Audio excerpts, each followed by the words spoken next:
York City area and you got a helicopter, my man C wants to borrow it for the weekend. Oh, yeah. Look for me. I'll be out there on Saturday. Roving reporter, Fox. First time ever, brother covering a product. Let's do this. I do. All right. Shanks, let's make that happen. Let's get back to the basketball game from last night. Game one, couple of big highlights here. LeBron imposing his will to get the basket. He imposed his will the entire game. Watch it, Nick. Man, I mean, I'm running out of things to say about LeBron, which could be problematic for my career. But, I mean, this play right here, though, and this gave him the 2-point lead, or get 1-point lead, free throw gave him the 2-point lead. This is an and one with right around a minute remaining. Thought it was going to be one of those shots that we have to review and everything. LeBron, is this one of his best shots within a minute and 30? It's clubbed. Late in the game, still got energy to be able to get that type of lift. That's one of the things different between LeBron and Harden and KD is the ability to lift late. You're not going to believe this, but the Warriors had a highlight or two as well. Steph driving, drawing two defenders. No look back to Sean Livingston for the easy two. Stretch Armstrong, Sean Livingston, if he didn't have every inch of that reach that he had, that one's in the stands. Right there, he sees LeBron coming. And he's like, oh, finals flashback from 2 years ago. Get this ball out of here. He's lucky Sean Livingston's right there, man. Very lucky. Very lucky. Good Hell catch of a catch by Sean. Yep. All right, much more from this game. Warriors escaping with an overtime win at Oracle. Cavs got 51 from LeBron. The Warriors got 50 from Clay and KD combined, and another 29 from Steph. It's so much easier when more than one guy can score. CeCe, how should this Warriors team feel after the overtime win? Because we're talking a lot about this from Cleveland's perspective, but let's talk a little bit from Golden State's. How should they feel? I stayed up late watching the games, and I also had to because I couldn't sleep. I had to watch the press conferences because I like to hear what people are going to say, and then also to see if my eye tells me something that they're not saying. Okay. And with Golden State, they were honest about everything. They realized JR didn't know what the score was. They knew that they got a gift. They knew that what LeBron did was Herculean and that type of effort. Realizing also, man, this team's played us an awful lot. They don't match up with us on paper, but they understand what we're going to do. So I think that there even might be a higher level of respect from the Warriors to the Cavs. When you are given a game, you steal a game in the NBA playoffs where a team outplays you.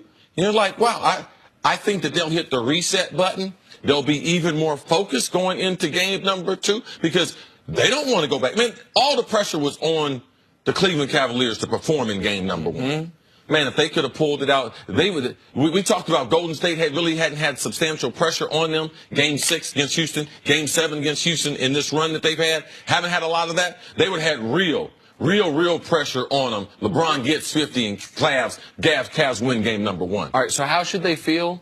I imagine they feel the way you'd feel if you robbed a bank and then you see on the news they arrested someone else for the crime. Just an overwhelming sense of relief. Got away with that one, boys. Look, we got the money. They got someone else. I mean, they had no business winning this basketball game. Now, for 47 minutes, could have gone either way. I'm not acting like the Cavs were dominating the game. But yes. the Cavs built an 11-point first-half lead. Mm-hmm. Golden State ties it up at the half. Golden State hit them with that flurry in the third quarter. Yes, they did. And the Cavs didn't go down, didn't hit the mat. They stayed right within reach, and then LeBron had enough in the fourth to propel the Cavs to what should have been a victory. It could have been a victory if the refs get the block charge right, if George Hill makes a second free throw, or if JR knows the score. So they know all those things. Here are the only reasons I believe, Jenna, the Warriors should feel some level of concern. Man, if we'd have told them, all right, the Cavs are going to score 114 points, or I guess remove overtime, 107 points. Yeah.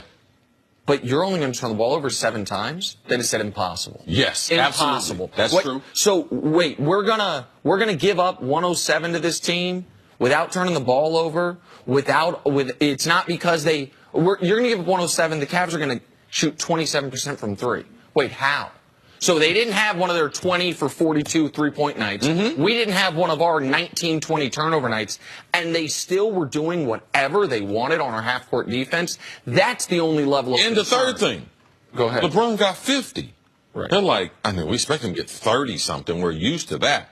But he got 50 And we survived that. No one had scored 50 in the finals and had lost. So those key components that you're talking about and add on, they know, man, they got away with one with LeBron because they had no answer. And at the end of the game, they didn't have a whole bunch of people wanting to guard LeBron. And Jen, just real quick, I might have been wrong about something yesterday.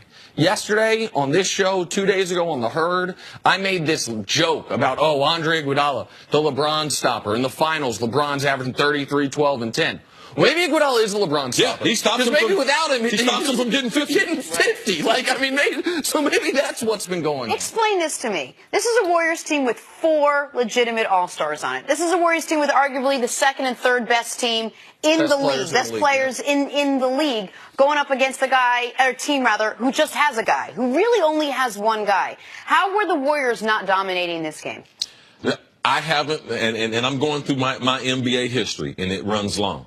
I haven't seen the gap between the best player in the world be as wide as it is between LeBron James and whoever y'all want to pick, either Harden, the MVP, Steph, and KD.